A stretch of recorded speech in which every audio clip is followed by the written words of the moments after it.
তো hello friend, আজকে আমরা যে ভিডিওটা একটা চ্যালেঞ্জিং ভিডিও, যে এটাতে আমরা যে গ্লাসটা পুরো ভর্তি করবো আর লাস্টে যে পুরোপুরি ভর্তি করবে, যে যার জলটা এখানে পড়ে যাবে এই আঠাটা তার মুখে যাবে। তো চলো দেখতে থাকো।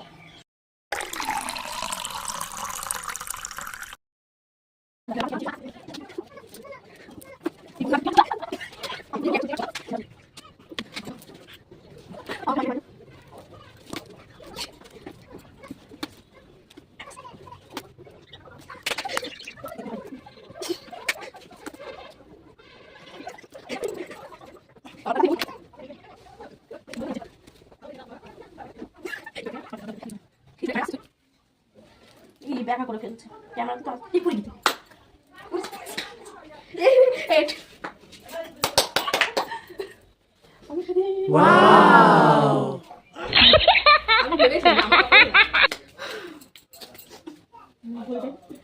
তো আমার কমেন্টের লাস্ট পর্যন্ত ছিল। আর ভিডিওটা কিরকম লাগলো প্লিজ কমেন্ট করবা।